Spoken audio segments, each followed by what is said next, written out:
हमारा प्रीलिम्स तो हो गया। रात अखबार में यूपीएससी के पेपर लीक होने के मामला लगभग 30,000 रुपया में 30,000 रुपया में GS1। और नमस्कार, स्वागत है आपके इस चैनल पर। दोस्तों, इस वीडियो का ना आप अंत तक जरूर देखना। क्यों? क्योंकि इस वीडियो के अंत में ना आपको यह मालूम चल जाएगा कि क्या सच में 2025 का यूपीएससी प्रीलिम्स का पेपर लीक हुआ था और क्या यह मामला पीएम कार्यालय के पास पहुंच चुका है। और जो स्टूडेंट सालों से मेहनत करते हैं उनकी लाखों रुपए बर्बाद हो जाते हैं यूपीएससी में। जो समाज, परिवार, दोस्त, रिश्तेदार से जो कटे कटे से रहते थे, क्या उनके मेहनत पर यूपीएससी ने खंजर से वार किया है? और अंत में हमारे प्रीलिम्स के रिजल्ट के बारे में आपको हम बताएंगे। सबसे पहले हम यह बात करते हैं कि यूपीएससी ने सब कितना बड़ा धांधली किया है। और हाँ, इस साल यूपीएससी में बहुत बड़ा स्कैम हुआ है, बहुत बड़ा स्कैम हुआ है। इसके पहले वाला वीडियो में हम बताए थे कि जब यूपीएससी का जब पेपर हार्ड होता है तो कट ऑफ नीचे जाता है, जब पेपर इजी होता है ना तो कट ऑफ हाई जाता है। 2025 का पेपर 2023 के पेपर के हिसाब से बनाया गया था और 2023 के पेपर पूरे इतिहास का सबसे कठिन पेपर था यार। तो उस समय उसका कट ऑफ 87-85 के बीच में था, लेकिन 2025 के पेपर 115-120 के बीच में कैसे हो सकता है? और यहीं पर सबसे बड़ा स्कैम आपके साथ हुआ है। और एक बात और यूपीएससी ने ट्रिपलेट रिजल्ट दिया। इसके पहले भी बताए थे, लेकिन 4-5 ही उदाहरण आपको लेके आए थे। लेकिन अब की बार ना उदाहरणों का हम समुंदर लेके आए हैं, बहुत सारे उदाहरण लेके आए हैं। वहां पर जो आपको दिखाया इसके पहले वाला वीडियो में वह तो दिखाई किया है, लेकिन अब उससे भी आगे दिखाएंगे तो आपको विश्वास हो जाएगा कि हाँ, यूपीएससी ने स्कैम किया। हम एक दो तो मान ही सकते हैं, इसको कोइंसिडेंस बोलते हैं। 3-4 लोगों का मान सकते हैं, इसको कोइंसिडेंस बोल सकते हैं। ज्यादा लोगों का नहीं मान सकते, 30 से 40 लोगों का नहीं मान सकते भाई साहब। ये देखो, सबसे पहले देखो भाई साहब, इनका कैसे हो गया 51, 52, 53। मान लो एक हो गया 59, 60, 61। चलो इसको मान लो भाई साहब, कोइंसिडेंस की तरह मान लो। यहां पर देखो भाई साहब, 14, 15, 16। चलो इसको मान लो, लेकिन सब कैसे मान ले? अरे सब कैसे मान ले? हैं? कभी नहीं मान सकते हम, कभी भी नहीं। अब पूरे इतिहास में ना कभी हुआ ही नहीं है इस तरह से, कभी नहीं हुआ है। अरे 1-2 का हो सकता है, लेकिन 40-45 लोग का वो भी लगातार से ना ना ना ना, हम कभी इसे मान ही नहीं सकते। अगर आप मानते हैं ना तो इसका मतलब कि आप यूपीएससी की तैयारी नहीं करते हैं, आप यूपीएससी एस्पिरेंट्स के दर्द नहीं समझते हैं, उनकी मेहनत को आप नहीं देखे हैं। बस कमेंट कर देंगे, बस हो गए, निकल जाएंगे। हम कहते हैं आप सपोर्ट करो हमको। और हमारा संपर्क वैसे लोगों से है, मतलब कि जो इंटरव्यू दे चुके हैं, जो मेंस लिख चुके हैं, और कुछ लोग जो कुछ यूट्यूबर भी है उनके साथ भी मेरा संपर्क है। अगर मुझे सपोर्ट करोगे तो कहीं ना कहीं हम आपकी आवाज को उन लोगों को बताएंगे, बड़े बड़े यूट्यूबर को बताएंगे, तो आपकी आवाज को आगे पहुंचाएंगे। और हम तो भाई साहब बताते ही रहेंगे और आगे उठाते ही रहेंगे। और एक बात और बोलते हैं, हमारा प्रीलिम्स तो हो गया है, लेकिन अब आपके दिमाग में आएगा कि आपका प्रीलिम्स हो गया तो मेंस की तैयारी कीजिए ना। यहाँ पर क्या कर रहे हैं? इस संकट की घड़ी में, इस अन्याय के घड़ी में अगर कोई खारा है तो हम ही खारा हैं। इस यूपीएससी के दौर में जब मेरा मेंस है, 22 अगस्त को मेंस है मेरा, इस दौरान भी हम आपके साथ खड़ा है। अगर इस अन्याय को अगर हम न्याय में बदल देंगे तो उस दिन हम आपको कहेंगे कि इस घड़ी में एक ऐसा व्यक्ति था जो अपने मेंस के दौरान भी स्टूडेंट के साथ खड़ा था। तो उस दिन हम आपके साथ आकर फिर दोबारा आकर बोलेंगे। यहां पर देखिए 53, 54, 55।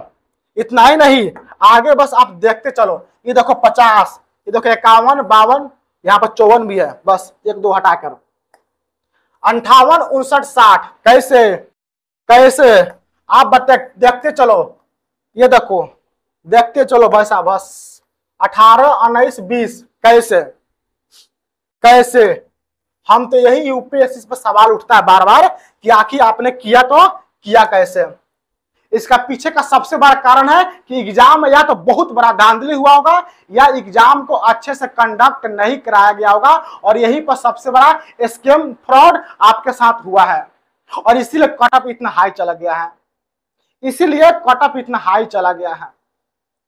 तो भाई साहब आप खड़े क्यों हो? प्रोटेस्ट करो, लोगों को इकट्ठा करो, जुड़ो, आपस में बातें विचार करो। हो सकता है कि इस वीडियो के डिस्क्रिप्शन में ना एक व्हाट्सएप के लिंक दे देंगे, वहां पर आप लोग जुड़ो और तब हम लोग डिसाइड करेंगे कि आगे हम लोग को क्या करना चाहिए। और अगले का खबर की तरफ हम चलते हैं कि बहुत सारे एस्पिरेंट्स यह सवाल उठा रहे हैं कि 2025 का पेपर लीक हो गया था, 2025 का पेपर लीक हो गया था, और हमारे ईमेल पर कुछ लोग इसका पीडीएफ भेजे।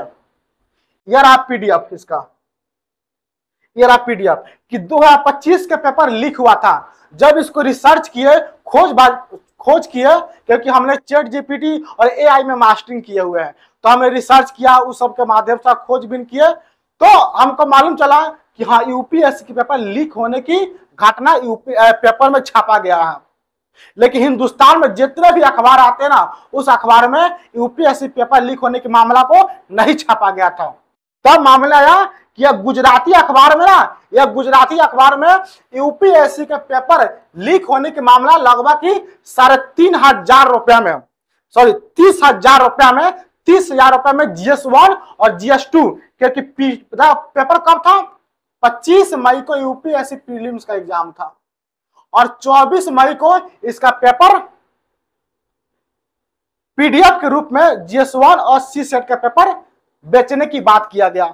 जब इसकी खबर एक टीचर को मालूम चला, तो उन्होंने ग्राहक बनकर इसको खरीदने का प्रयास किया, ताकि इस खबर को उजागर किया जा सके, सोशल मीडिया पर, बड़े बड़े जगह पर इसको पहुंचाया जा सके।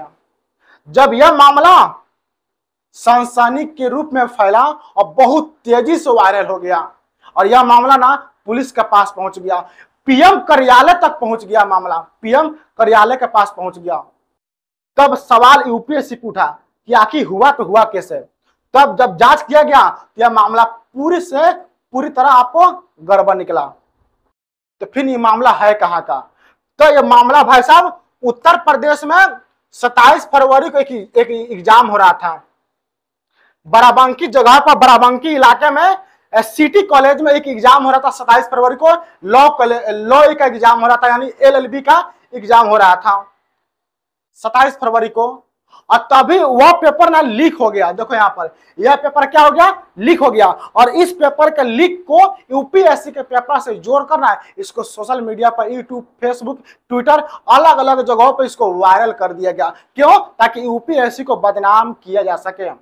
जब मामला सनसनीखेज बन गया, तब यूपीएससी कान खड़ा हुआ, पुलिस का कान खड़ा हुआ, और इस कॉलेज को सील कर दिया गया 6 महीनों के लिए। यानी अब यहाँ पर 6 महीने तक कोई एग्जाम नहीं हुआ, और 2 लाख रुपए का जुर्माना लगा दिया गया। लेकिन हम लोग का इससे क्या मतलब है? हम लोग का मतलब है कि जो स्टूडेंटों के साथ जो अन्याय हुआ है, यानी जो स्टूडेंट जो लाखों रुपए बर्बाद करते हैं, सालों भर मेहनत करते हैं, उनके साथ जो अन्याय हो रहा है वह क्या? तो हम यूपीएससी से रिक्वेस्ट करते हैं कि जो स्टूडेंटों की जो मांग है ना, आप उसे मान लीजिए। क्या मांग है? उनका मांग है कि यूपीएससी के रिजल्ट, प्रीलिम्स के रिजल्ट के बाद ना उनका मार्क्स जारी कर दो, उनका नंबर जारी कर दो, ताकि उनको मालूम चल जाए कि हम कहाँ छूट रहे हैं, हम कौन से विषय में छूट रहे हैं। और आप जो प्रश्न डिलीट कर रहे हो ना, जो प्रश्न जो ड्रॉप कर रहे हो, यह अच्छा नहीं है। इसमें पारदर्शिता लाओ। और भाई साहब आप एक संवैधानिक संस्था हो, तो कम से कम आपको एक गैर जिम्मेदारी की तरह नहीं, बल्कि एक जिम्मेदारी की तरफ काम करना चाहिए। अगर आप ऐसे करोगे तो ये जो छोटे मोटे जो स्टेट पीसीएस में ना, इसमें बहुत बड़ा धांधली होगा, और वह आप पर सवाल उठाएंगे कि जब यूपीएससी कर सकता है तो हम क्यों नहीं कर सकते हैं। इसलिए आप सुधारने के प्रयास कीजिए। और हम यूपीएससी एस्पिरेंट से भी रिक्वेस्ट करते हैं कि आप लोग ना इकट्ठे हुए और अपनी दर्द ना सरकार को यूपीएससी के कानों तक पहुंचाइए। कैसे पहुंचाएंगे? तो बड़े बड़े यूट्यूबर से मिलिए, लोगों के साथ मिलिए जिनकी पहुंच ऊपर तक है। एक यूपीएससी एस्पिरेंट्स ना, एक यूपीएससी एस्पिरेंट्स की दर्द समझ सकता है। यूपीएससी को लगता है कि हमारे लिए बस केवल एक रोल नंबर ही होता है, लेकिन वह रोल नंबर पर पूरा एक यूपीएससी एस्पिरेंट्स की जिंदगी टिकी होती है। तो यूपीएससी ये बात क्यों नहीं समझता है यार? तो आप लोग से रिक्वेस्ट करते हैं कि जो भी करना है आप सोच समझ के कीजिए। बाकी हम मिलते हैं नेक्स्ट वीडियो में। बहुत बहुत